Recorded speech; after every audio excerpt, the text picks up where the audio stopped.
Welcome, everybody. Thank you for being here this afternoon. My name is Whitney Zeigler. I'm the founder and CEO of Big Rocks Organizing, and we are a women and LGBTQIA-owned company based out of Portland, Oregon. We specialize in home organizing, estate clearouts, and assisting people with moves. We are really excited today to be talking about your survival guide for hiring a contractor. We have a wonderful special guest today, Darcy. And Darcy, I forgot to ask you beforehand about your last name. Is it pronounced just as it's written? DeGiovanni. DeGiovanni. Oh, Yeah. Italian? Yes, of course. Of course, it's beautiful. Thank Well, you. I am honored to introduce you. I'm going to share with you some information about Darcy. His career started in 1979 as a firefighter for Tualatin Valley Fire and Rescue. During that time, he remodeled his first home and acted as a general contractor for 2 additional homes that he built and lived in. And he has 2 grown sons. In 2005, Darcy retired from the fire department as captain paramedic. Firefighters can and should retire early, according to Darcy. They're eligible for retirement at age 50 with 25 years of service. He worked for 27 years and was 52 when he retired. At that young age, he wanted to find something to do. Because of his knowledge in construction from building his own homes and the construction knowledge required to obtain his degree in fire science technology, he started a family-run remodeling business with his wife and his eldest son. As any new business, it's a struggle to become successful, especially starting just before the 2008 housing collapse, which affected everybody in construction. He became a member of the Oregon Remodelers Association in 2009, and that association became part of NARI, the National Association of the Remodeling Industry. It's a national organization with a commitment to provide ethical business practices for consumers. All individuals must sign an ethics agreement and have a clean work record. He became more involved in the association over the years, volunteering for committee work and then becoming a board member. Darcy became president of the local chapter in 2023 and was reelected for this year for 2024. So this presentation, the Survival Guide for Selecting a Contractor, was born out of Darcy's desire to educate consumers about how to avoid being a victim of unscrupulous contractors. So Darcy, we're so excited to have you here today. I'm going to let you take it away, and Jean is going to help with slides. All right, excellent. All right, well, and I know that people can ask questions during this process. It's an interactive presentation. So, Jean, let's start with our first slide. All right, we can go to the next slide, Jean. So, I'm your presenter, as mentioned, and I also own my company as IDS Remodeling. And next slide, please. And we got a little, Whitney told us a little about NARI, but here's just a refresher. It was formed in 1952. The headquarters is in Wheeling, Illinois, and all NARI members across the country need to be licensed, insured, and sign a code of ethics, and that's really big. And we would like people, if they're looking for a general contractor, we have a directory on our website that will allow you to search for a contractor for what your need might be. So what we're gonna go over today are the goals is the selection process, the contract, and what the expectations might be in your goal to find a contractor. There's tools, there's interview questions, red flags to look for, contracts, there's different types of contracts, general guidelines of contracts, a typical contract detail, and basic legal requirements. And oftentimes something that people don't think about is what to expect during a remodeling process. So let's move on to the next slide. Okay. The thing about selecting a contractor is that it's a personal choice. Not even excellent contractors may not meet your expectations. And you have to remember that. And you're going to probably feel that when you interview a contractor that maybe it just doesn't seem to work out, even though everything else might check out. So I want you to be aware of that because it's an important thing. It's not just, like I've done all my homework and this guy I'm going to hire. It may not work out that way if you don't feel comfortable. There are tools available to help in the selection process, and we're going to go over that. And they are really good tools. Um, and the important thing that I've found is that when we've encountered in our business people that have been victimized and we talk to them about their experience, they have often told us things that led us to believe that they didn't take advantage of any of these tools to find their contractor. Maybe they had a third cousin that said, "Oh, yeah, use this guy, he's great." And that just doesn't cut it. So, all right, next slide. So, there's a couple of kind of remodeling companies that do basically the same thing, but approach it in a different way. There's a design build company, and then there's a general contractor. And basically, what the difference between these two is that the company that identifies themselves as design build is a company that's going to do your design, your architectural drafting, everything that associated with starting the project from the beginning to the end and build it. A general contractor is someone that may not be involved in design. They may be working with your design, or they may be working with an architect that provide them the design, the format to build the project. That doesn't mean that a general contractor doesn't do design work, and I think our company kind of falls into that. I do all the design for our company. We could be designated a design build, but we just choose not to be that way. But we do design work. So there's a little bit of variables assigned with these two categories of design. The one thing about a design build company, though, oftentimes when they do their design build, it they're going to do everything for you, and that may not be what you want to do. You may want to do your own, source your own designer, source your own architect for your own project. So you might find that working with a general contractor might be a better fit than a design build company. Okay, next slide. And again, our member directory, um, if you find somebody on our member directory, we've already done the work that I'm going to show you what to do for those people. The main resource for researching a contractor is the Construction Contractors Board, CCB. And Washington residents also have a board. It's the State Department of Labor and Industries.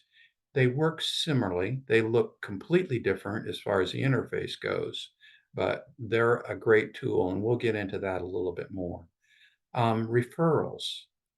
Referrals are awesome. Okay.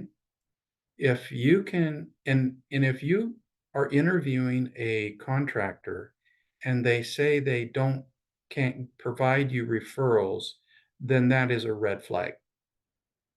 Um, People should be able to get referrals, and you should call them because they're the real window into what has happened with this contractor in the past. So it's very important that you ask for referrals. And I don't mean one. Um, I would not feel comfortable if a contractor gave me one referral. I would be more comfortable if I got a sheet of referrals. Um, Online reviews, Google Hows, Will Guild Quality, those are those are useful, but they're not as useful as referrals and your CCB.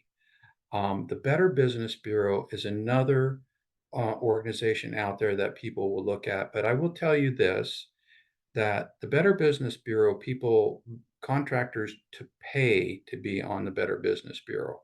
All right. And I unfortunately have had the misfortune of following a contractor that did a terrible job for a client and had an A+ rating on Better Business Bureau. So I tell people when they're looking at the Better Business Bureau, don't look for the A+ and feel you're safe. But if you see someone that's got a D+, they must be really bad. Okay. So it's using it as a way of eliminating someone, not necessarily as selecting someone. Okay, interviewing. And this is important. The gut feeling I put down there, it's just one of those things that if you've done all these things that I just went through and you still don't feel right, then it's not going to be right for you because this is someone who may be in your house for 3 months, depending on the project. Okay, next slide. All right, this is our NARI's directory. It just gives you an idea what you would see. You see where it says accessory dwelling units, additions, and all those things. So if you click on one of those, it is going to take you contractors that specialize in that area. And so this might be a helpful tool for you. Okay, next slide. All right, this is the Oregon Construction Contractors Board. And I kind of like this slide. Anyone can pretend to be a contractor. And I hope that no one would hire a black lab for a general contractor, but I always get tickled by that picture there. This is where you would go to check a contractor. You can see down there it has licensing, education, contractor tools, and consumer complaints, where you can actually file a complaint, but you can see all the subheadings underneath there, and it shows you there's an awful lot of information on this website about what goes on with a remodeling project and contractor. So let's show you a little bit of what you might see if you looked up a contractor. So let's go to the next slide. All right, here's the page where you see the little box there. Every contractor that's licensed will have a CCB number. And that's something you should always ask for when you're interviewing a contractor. And when you have that number, all you have to do is type it in that box there and hit submit. And we'll go to the next slide and we'll see what you find out. All right, this is my record. Now, I want to point something out because I'm going to tell you on line 1, license number, you see there's 2 license numbers.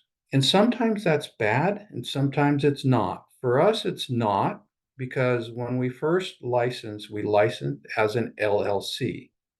But the CCB makes you change your license number when you change your entity type. We became a corporation, and so we had to change our number to a newer number. And so they always list on that line the number of license changes you've had. Now, if you find someone that has 8 or 9 license numbers, that's a red flag, especially if they also have some other stuff going on down below, like unpaid debt, complaint history, disciplinary history, suspensions. You want that area down below to have no numbers for fines and nothing listed under complaint history. That's really important. So let's go to the next slide. This is if you select on that first page information about the business, it'll give you additional information about our business, our date, our first license, our corporation. It'll tell you our insurance, that we have insurance and that we have a bond. That's all critical information that you need to know. One of the other things it tells you is whether they were lead-based certified, and that's important to know when you're working with a contractor that may be working on your pre-1978 home, that they know what to do when it comes to lead.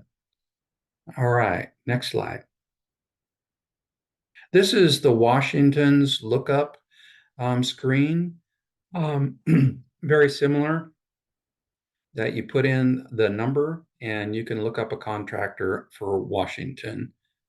Go ahead, next slide.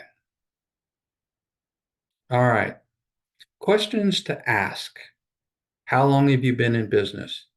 Now, that's not a make or break thing, because just because someone's been in the business only maybe 3 or 4 years doesn't mean they're not capable of doing the job well. It's just something that is a good question to ask. Any professional designations, associations, licenses. Um, One of the things in NARI, NARI members can become certified in specific things like, um, you know, carpentry, or um, there's also project management. So you can get different licenses or certifications. So it's good to ask if the person you're interviewing has any of those. Of course, you will probably find this out yourself when you get their number and check them on the CCB's website. Do you have insurance? How will you communicate with me? It's really important, because communication is going to be a critical factor in a successful remodel. And if someone doesn't communicate well with you, it can lead to problems. So it's good to discuss that at the interview process. What will be the process and order of events? This is critical. And one of the things that you should ask is, before the project starts, will you have a schedule of work? Something that we do for all of our clients, so they know, because that historically has been one of those things that people will complain about. My contractor showed up for the first week. He was gone for a couple of weeks, came back a week later, um, and without knowing what they're supposed to be doing, that can be a problem. Then how will the scope, schedule changes be addressed? Um, what that question is like, if something happens, how do we deal with it? If we find something, how do we deal with that? If we change something, how does that happen? If I go, oh, I wanted that second story instead of single story, how's that going to change the project? A lot. It will change the project a lot. Will you be using subcontractors is what that means. And every company uses subs. Some use more than others, but even your large companies will probably be using subs. Because a lot of stuff that is done in a remodel has to be done by specifically licensed individuals that's specific to their trade, like plumbers and electricians. And so usually, though, most companies will be utilizing subcontractors for that kind of work. Does this work require a permit? Almost all remodeling work requires a permit. And good contractors will not work without a permit, because it's just the right thing to do, and it's there for a really good reason. It's not something to stop the project by getting a permit or make it onerous at all. It's just being allowed to have someone with expertise check your work to make sure it's done right, legally, and safe. Will you or I pull the permit? Um, Pretty much every job we do, we manage the permits, we pull the permit. And it really is best if you do have the contractor pull the permit, but that doesn't mean you shouldn't, stay on top of when inspections are be done and things like that through the process. Customer references, we talked about that earlier, how important those customer references are. And you should definitely get them, and you should definitely call. It might feel weird to call someone you don't know, but if someone's offering you a reference, they're probably expecting to be called every once in a while by people wanting to follow up on them. And this is an interesting but kind of an important question. Everybody, when they're thinking about remodeling, may have some guy, oh, this sounds like it might be a problem. It's okay to ask your contractor, what part of my project concerns you? And that often will lead into a very good discussion. Any long material, labor, equipment lead times. That was really a problem during COVID. Things have kind of settled out now. We're not having those kinds of material acquisition problems, and they were really damaging to the schedule and projects. But we're kind of through that now. All right, next slide. Oh, the types of contracts. Now, I'll tell you this right now. I think the best contract for most people is a fixed price contract. Okay. Because if a contractor is doing it right, doing their job right, they should be able to dial in the cost of your project very accurately before the work starts. And time and materials is maybe a good avenue for if you're doing a small project and want to make it simple. And cost plus is bills for the actual cost plus a separate amount for profit.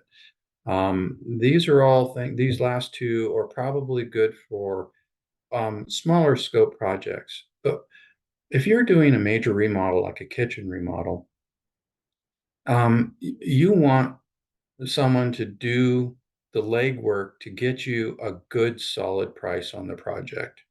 I know one of the things that we do is that all of that is done before we start. All the subcontractors have come through the project, they've looked at the project or they looked at the plans, they've submitted their work orders to us for the work, and we prepare a proposal that includes everything. So what I tell people is that the only two things that should change this price is if we start your project and we find hidden damage like dry rot or some other kind of thing that you couldn't visualize by looking at it from the outside. Or if you change something in the project where you want to add something to the project, and that would change the project price. So that's a really important part of it. That's fine. Go to the next slide. Now, comparing estimates. So I'm going to start this off with a little bit about costs. Now, modeling companies come in different sizes. And I think probably everybody is aware that the bigger you are, the more facilities you have, the more personnel, the more equipment, there's increased overhead. And so when you're comparing estimates, you may be comparing apples to apples and get different prices. And that could be just because one company has a bigger overhead than another company and has to have a larger markup to cover their expenses. Does it mean that a smaller company is going to produce a less quality project than a larger company? Absolutely not. Most remodeling companies are small, probably under $5 million a year in gross sales. And the bigger companies, they can be way up there. But if you do your homework and you follow those rules and check their referrals and look at the work, you can get an excellent project out of a contractor that isn't a large company. So there is a bit of homework for you to do, though, to make sure that happens. You should always have a plan before you ask a contractor to bid on your project. In other words, let's say you have a kitchen remodel and you invite a contractor over to take a look at your project and you say, how much is this going to cost? And he says, well, it'll be, $75,000. That's just a guess at that point. And the only way for them to make it more accurate is to actually have a plan that they can bid on. And so that entails a little bit of work on your part to do one of two things. You can either interview and have a design build company design your project for you, and then they can quote on that project, or you can do that yourself through your own resources. Um, and general contractors, just like ourselves, we do our own design. if I was looking at your kitchen, I'd say, well, I'm going to give you a rough idea what this cost is going to be so that you can tell whether that's in your budget. If we move on to the next step, I'm going to suggest we do a design for your project so that we can use that design, once you've agreed on the design, to actually quote the project out accurately. So that's that initial step, getting a rough idea what the cost is going to be, and then moving on to the next step of design to get the accurate cost. Um, and you need to be as specific as you want in the plan, particularly the allowance items. For example, in a bathroom, there's a lot of things in a bathroom that cost money that isn't part of building it. Your vanity, your faucets, your shower equipment, your tub, your all your shower valves.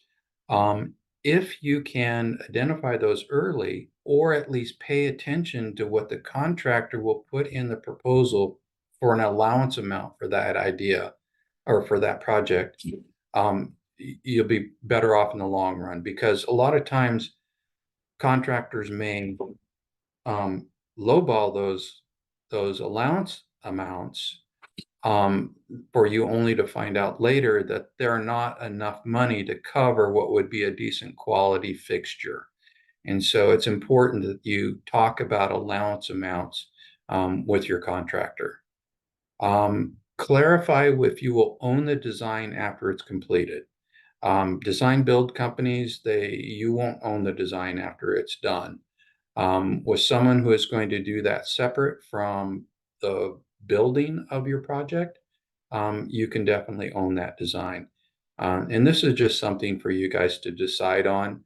If you want to, I don't want to deal with all that stuff. I'm just going to hire a design build company. They're going to do the whole thing for me, and I won't have to worry about it.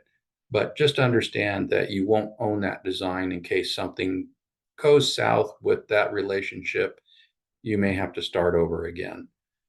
Um, Let me see. Yeah, the more detail on the proposal, there is no rule that says a contractor has to provide you with a detailed proposal. A contractor can give you a page that says your remodel will cost $100,000. And if you say, okay, that's great, that's all he has to do. But you're in control. You can advise the contractor that you want a more detailed proposal of the project. Now, there may become an issue where they say, well, to do that, I'll have to charge you money to do that. And that may be something you want to do to obtain that detailed project, or it may not be. You may want to move on to somebody else who doesn't charge for providing a detailed proposal. So you have input in that. You don't just have to accept what the contractor gives you. Could it mean that you won't be working with that contractor? Absolutely. It may mean that. But I look at it from a perspective, if I was the client, I'd kind of want to know a little bit more about my proposal than just a single number. Um, but anyways, and remember, the lowest bidder is often not the least expensive in the long run. It all depends on, how well you oversee this, to make sure that they're being upfront and thorough about getting you numbers. And so someone that offers you a one number, remodel may end up changing that number during the process, and that's what you don't want. All right. Next slide. All right, some contract required details. Um, these are some of the things that are required in a contract in the state of Oregon. Explanation of homeowners' rights, and there's a slide that shows what those are. The price and payment terms, very important, especially payment terms. And what those are your scheduled payments through the project. And different contractors do them differently. Sometimes they're based on, like, when drywall is done, you get a payment. When the rough electrical is in. Other times it'll be based on a breakdown of time, like every 2 weeks or every 3 weeks throughout the project. But it's important that they're there. A schedule of work, very important. For your point of view, it's very important that as you get a schedule of work. So you know that someone has done their work and has scheduled people to do this, and that they'll be showing up when they're supposed to. If they don't, then that will be a point of contention with your contractor, that you should be able to work out. Right to rescind. In Oregon, you have a right to rescind 3 days from the time you signed a contract, and that's got to be in the contract. Required notices, and we'll cover that in another slide. Address where the work is to be performed and contractor's information. In other words, their CCB number, their name, address, and that kind of thing. All right, next slide. Okay, these are the basic legal requirements. And what's important to know that any work that a contractor does for you or proposes to do for you that exceeds $2,000 either before or over the course of construction will require a contract. In other words, if you start out at under $2,000 for a job, and something happens that pushes that number above the $2,000, the contractor has to provide you a contract for that amount. List of required consumer notices. These are state required notices that every contractor needs to provide their client before they sign it during the signing process. Consumer protection notice, information notice to owners about construction liens, and I'm going to go into that a little bit more. Notice of procedure regarding residential construction, arbitration, and lawsuits, and the lead paint for any home prior to 1978. That's a brochure. And then there's the explanation of homeowners' rights. This should be in every contract. Consumers have the right to receive the products and service agreed to in the contract. Consumers have the right to resolve disputes through means outlined in the contract, and consumers have the right to file a complaint with the CCB. Any arbitration or mediation clauses in the contract may be needed to be complied with during the resolution of a complaint. All right. So I want to tell you something about the CCB. The CCB is not necessarily the CCB can't enforce anything when it comes to a dispute. What they are is an arbitration process. They can find the contractor, but they can't make them do something as far as resolution between you. But if the CCB finds the contractor, and you're free to then take legal action outside of the CCB to get resolution. But they're not the legal process. Okay, they don't enforce any payment or anything like that if they find that the contractor has been deficient in any way. So that's a good thing to know. All right, next slide. Considerations in the contract: warranty, the project schedule, we talked about that, the payment method, contingencies, and change orders. Now, we've talked about most of those things, except the contingency and change orders. Sometimes in projects, I'll put a little contingency fund in my proposal if I'm looking at a project and I suspect that there might be unseen problems. That contingency fund is there just to cover that potential cost. And if it's not there, then we return that to our client. That's how the contingency should work. Change orders. Change orders are a very important aspect of remodeling for a couple of reasons. Every time something happens in a project, like you find something that's not expected, all the work associated with fixing that, which should be on a change order, needs to be on a change order. If it's not on a change order and the work is done without a change order or any way of identifying to you that we found this, it's going to cost this to fix it, do you agree? If that doesn't happen, you're also not liable to pay for it if things turn south in your relationship with your contractor. Change orders also would result if you said, that sink that's in the contract that I want to get this more expensive sink. There needs to be a change order for that so that it's identified that you've made a selection change that increases the cost. Okay, next slide, please. All right. Now these we're going to go over briefly.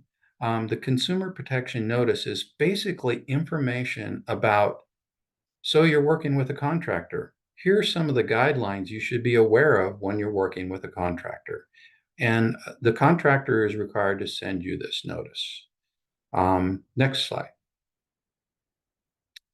All right. Now this one is a little tricky. This one is usually something that scares people because the state of Oregon requires anyone that's providing labor or materials to your project to file a notice of right to lien within a certain time frame. If they don't file that notice of right to lien, then in the event that the contractor doesn't pay them, they lose the right to put a lien on the property. You will get in a remodeling project, if a vendor or labor provider wants to file that notice of right lien, you will get a certified letter in the mail. And it looks frightening, but it really isn't. There is no lien on your house when you get this. It's just them trying to meet the letter of the law to be able to, at a future date, if they don't get paid, to place a lien on your house. There's nothing that you need to do about it. The only thing that you want to do is make sure that you have communication with your contractor. And you can often, and we've done this before, most contractors have accounts with their suppliers and stuff, and you may get this notice of right to lien before we even receive our statement to pay for the supplier. And so once we've paid the supplier, if you ask us to or are concerned about it, we can get a release from that provider, a lien release from the provider, because we paid them and they no longer owed any money for your project. So it's just information to know and be aware of during a project. All right, next slide. Notice of protocol. This is basically, if I have a problem with my contractor, what are the steps that I need to take? And this document outlines your steps that you can take. And it's sound advice. And basically, you want to let your contractor know that we feel there's a defect here and give them an opportunity to fix it. You should always give them an opportunity to fix the problem. But if they don't comply and you followed these steps, it puts you in a better position when you file a complaint with the CCB to show that I did what I was supposed to do. Okay. And you should, when you get these notices, you should read them and be aware of them. Okay. Yeah, go ahead. Next slide. This is the brochure on the lead safe practices that they should provide you if you have a pre-1978 home. So it's just a document that informs you of the process that people should be doing if you have a home that potentially has lead. And just so you know, there's some pretty big fines for people that work on homes with lead that don't take the precautions. All right, next slide. All right, definition of a contractor change order is a change in scope to a fixed price contract. Two types, and we talked about them. They can be either generated by the contractor that may find a default in your construction that needs to be addressed, or the homeowner who changes the scope of the project. That's typically the only two reasons why there are change orders. All right, next slide. All right, why get a permit? We talked about that. It's a sound way of making sure that um, what is done correctly, safely. How to know if a permit is required. Basically, anytime you change a structure, you touch your electrical or you touch your plumbing, or add a window, the permit is going to be required. Like I mentioned, I think the contractor should be the one that pulls a permit. Sometimes if we're just, let's say we're doing an upgrade and we do some plumbing, it doesn't have to be a structural permit. That's called a trade permit. And then what we'll do on that is we'll have our plumbers pull that permit for that one aspect of doing some plumbing work, and then it'll get inspected. Um, Permits, yeah, every jurisdiction is different. The city of Portland has a program that I'm in that's called the FUR program. And it's handled directly by our own inspector that we have through the contractor. Um, so other jurisdictions, you have to file through their building department to get a permit. So every jurisdiction is different, and most contractors know what the process is for the different jurisdictions they work in. Um, and are permit fees included in the budget? Well, of course, they need to be in there. Everybody does it a little bit different. We do the permit fees as a non-markup item, um, because it's just basically a filing. And what happens if you forego a permit? The contractor can be significantly fined for not pulling permits and doing work without a permit. I believe it's like a $5,000 fine. You as a homeowner aren't necessarily liable for that, but you certainly take a risk, because if someone does work of a technical nature on your house and it isn't inspected because a permit wasn't pulled, it may have been done wrong, and it could create problems later. Okay, next slide. All right, expectations during the project. Expect noise, mess, and routine disruptions. That is true.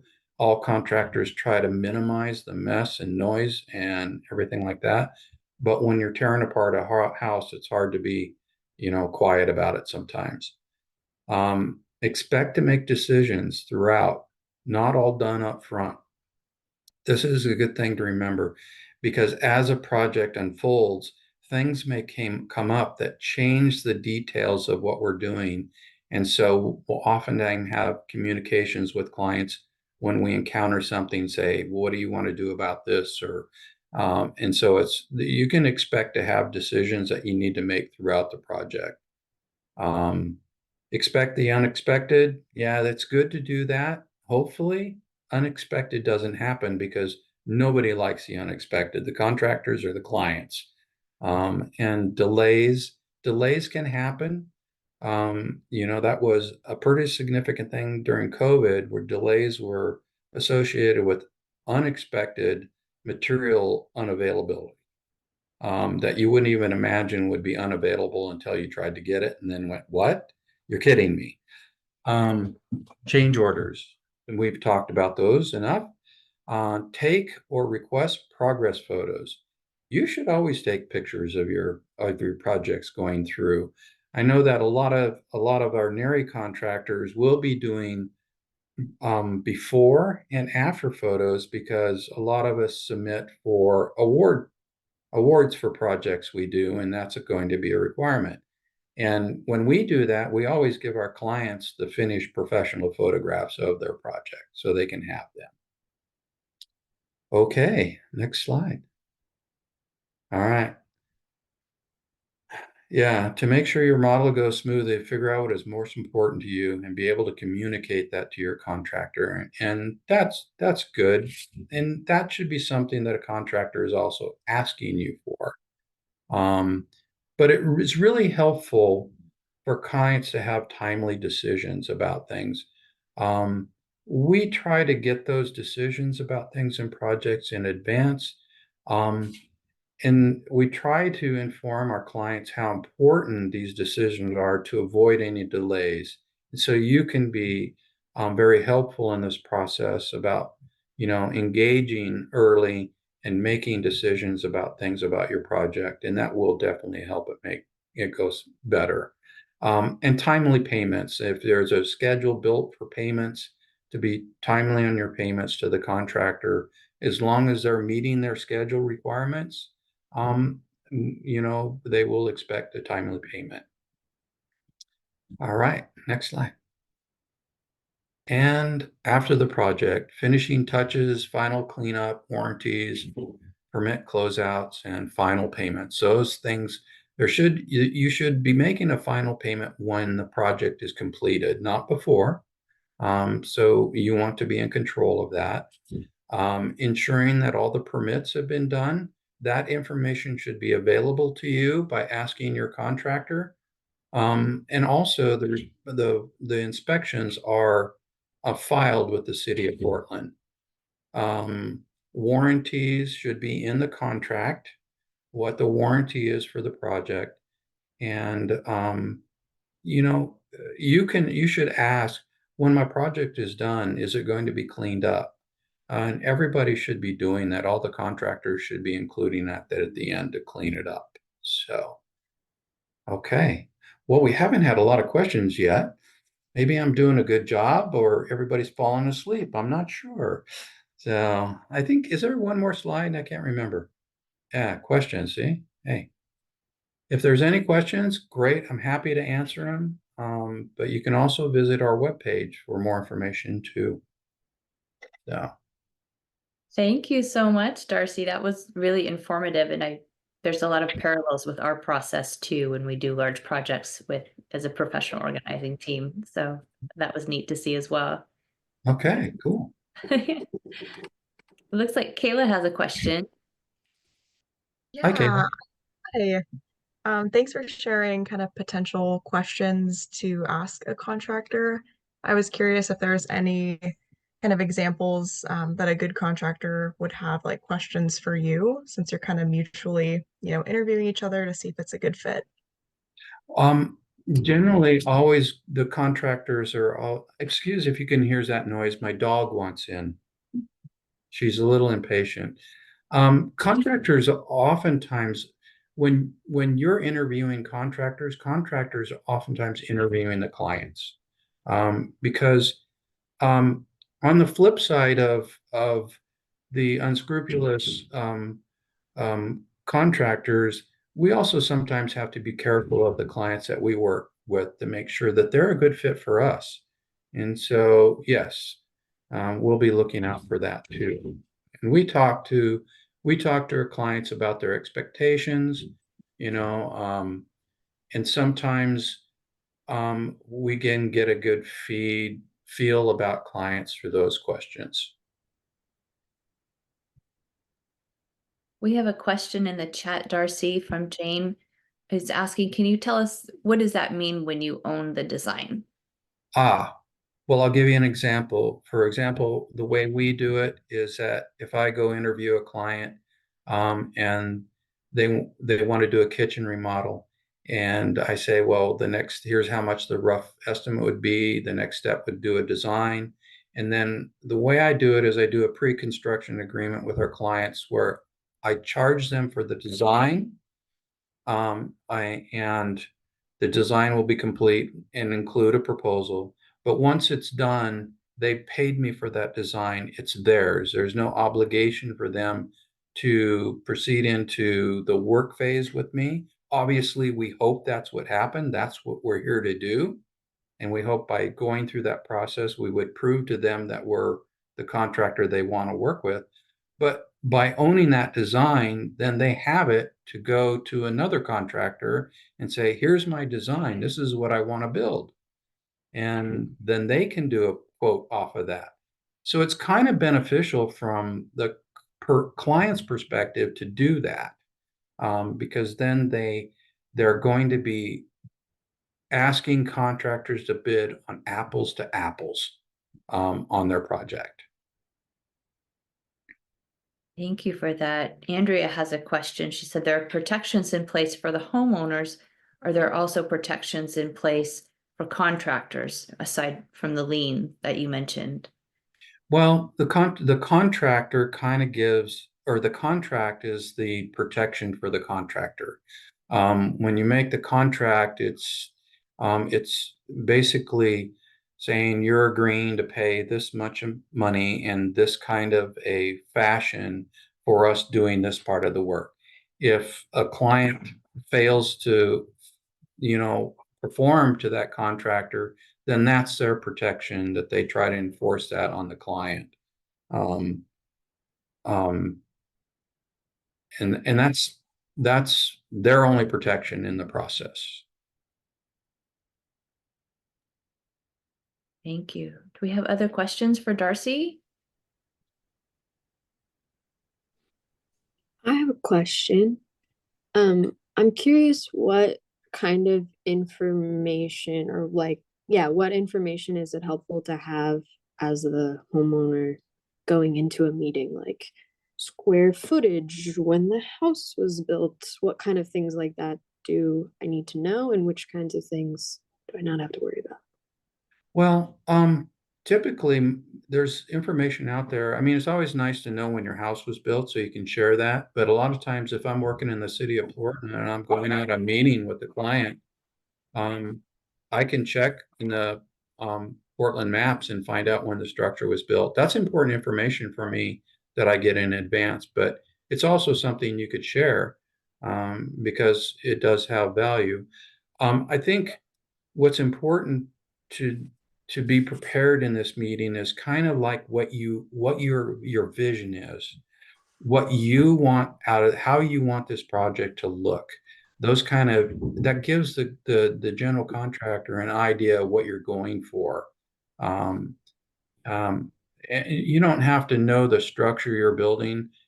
We're going to be able to look at that and tell, we have a good sense of, if you share with us your vision and we look at the structure, we can tell you if that vision is doable or not based on the structure of your house. I mean, anything's doable, but you don't want to sometimes spend that much money to make everything doable. Okay. So, That makes sense. Thank you. What other questions do we have for Darcy while we're lucky enough to have him with us? I have another question. Is there any recourse for a homeowner if they suspect that they've had unpermitted work done? Or that it has been done prior to them moving in?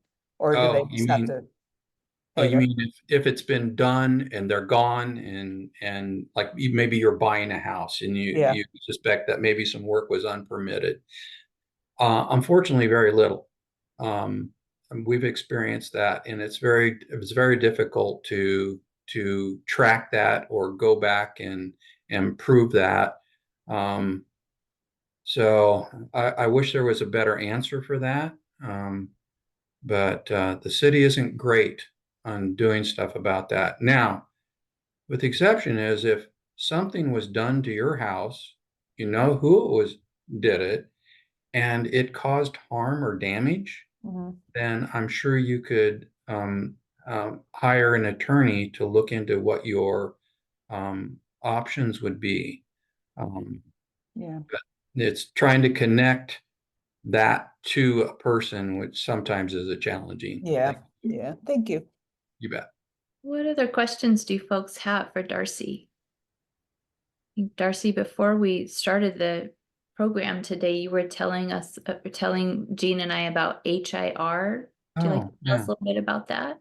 Yeah, in NARI, we have committees and groups that work in different areas or functions of our organization.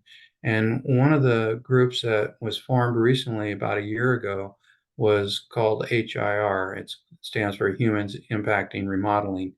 And it's an effort to be more welcoming to women and BIPOC and just anyone that's non-traditional to the construction world, into the environment. And and we're working to expand that. And they hold meetings. We recently had a panel that was really interesting. Matter of fact, I invited one of the members to our panel.